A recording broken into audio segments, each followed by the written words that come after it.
of our Prime Minister, having just witnessed and also been informed of what was going on in the front lines, turning onto the British Prime Minister and physically attacking him, demanding that this never happen again or he'll pull the Canadians out.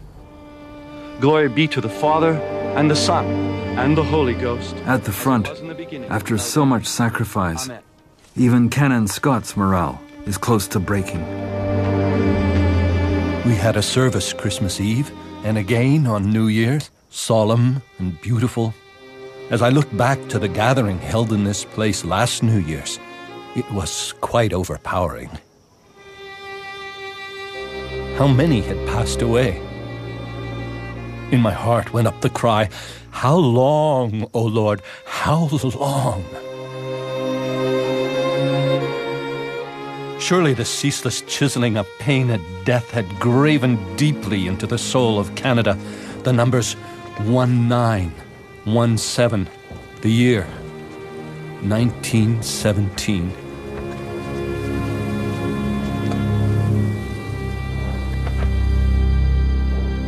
They could not know it, but they have survived the worst the Germans can throw at them.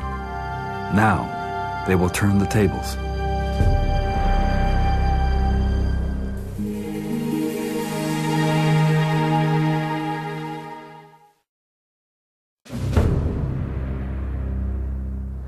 Beginning of Canada's 100 days. War historian Colonel Yaramovitz is electrified by a memorial he has never seen before.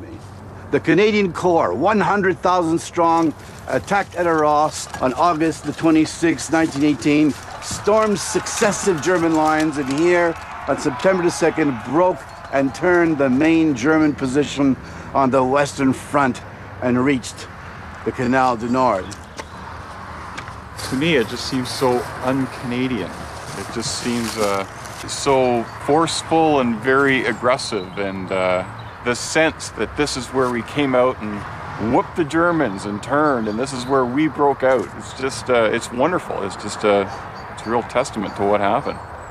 It's a beautiful thing to read. I think this monument is very different than the others that we have seen to this point, because this one is exclusively triumphant in its tone. It talks about what was achieved, what was gained, but there's no mention of the losses or the casualties or at what expense this victory was achieved.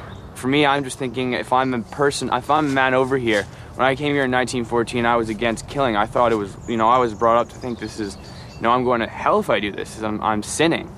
So for me, the conflict in my mind would just be incredible. I would be thinking about that so much. Who have I become when I go home?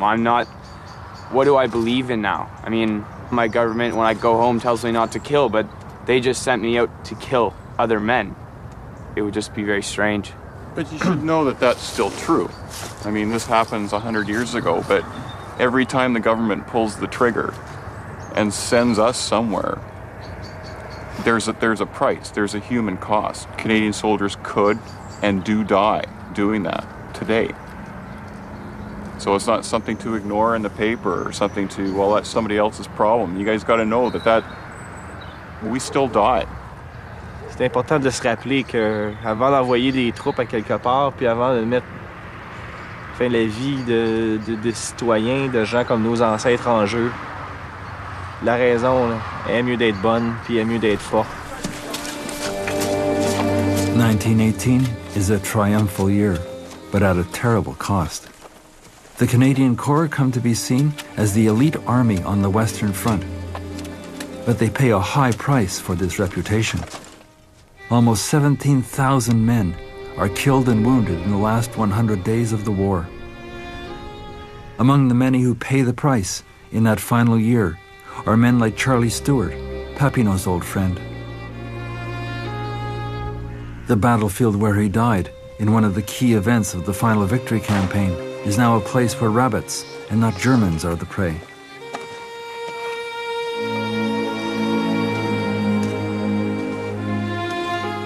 Lieutenant Colonel Charles Stewart is resting at Ontario Cemetery.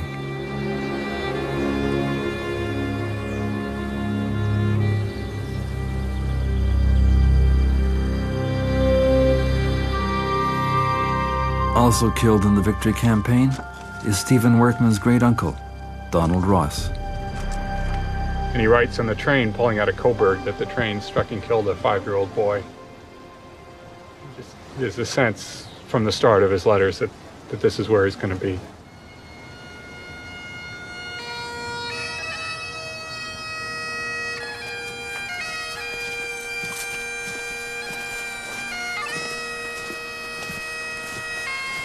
I look at myself being 18. Every time I play in any of the cemeteries along, you walk through and you see died age 18 or 19. And I play for those guys. I play for all of them who went off so that I can continue my life. You know, I know that I'm going home, and however many years I'm going to live thanks to them. They didn't get to see that. I'm going to live it for them. So every time I strike up and play Dark Isle or Amazing Grace, I'm playing to them to thank them.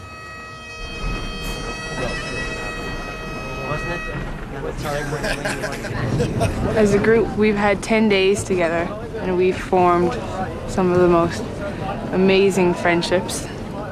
Now imagine if we did this for 4 years together, and then half of us didn't return home.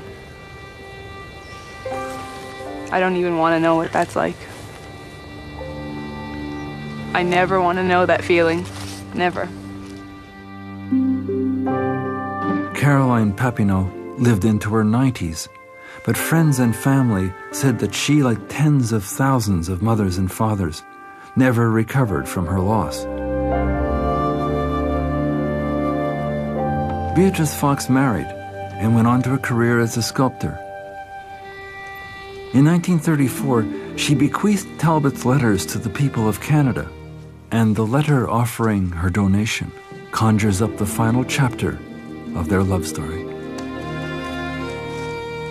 If you think that this is a bit of dream stuff which has outlasted the war, it is precious and joins some of the other lovely super gifts. To quote Peter Ibbotson, we dreamed true.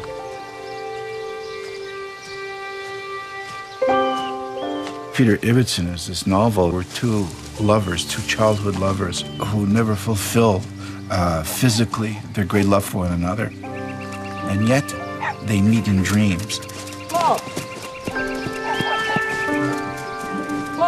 They both experience the same dream. At the same time, they meet through their dreams.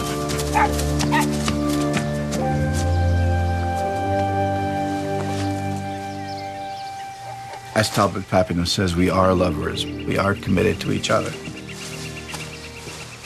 She seems to suggest this was true. In another dimension, a pure spiritual meeting of lovers.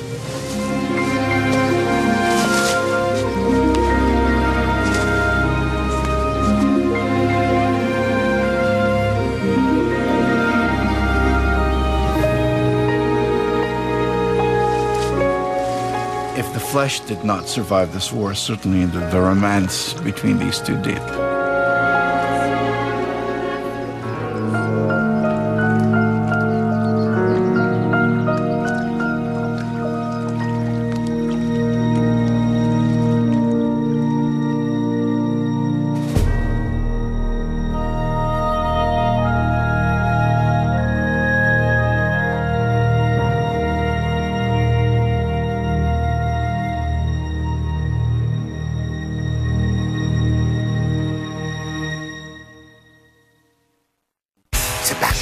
Weeknights on CBC. Controversial television. He is so far up Mr. Bush's backside. It's about the chicks and the drugs and the red carpet. Everything you need from the world of entertainment. I want Alice so far removed from me. Music. I need a couple of things. We got a lot of really disgusting men in Alberta. And I've slept with all of them. Hey! Celebrities. It's about changing society. We're off to a rough start, man. You better ask some different questions. Yeah, I don't know. Sports. Welcome to the big times. Bring it on. News. You get the sense that any governing actually gets done. And politics. As you know, George, nobody can break up a happy marriage. The world served straight up. 300 plus interviews, the first time I've been asked that. What'd you do, man? With no spin. Show get you caught up on what happened in the world today. I've seen you fight your brother about that, and you said it was about the music. Stay in the loop with The Hour. Have I got the most ridiculous name? With George Stroumboulopoulos. Weeknights at 11 on CBC Television. Click. The National is next on CBC.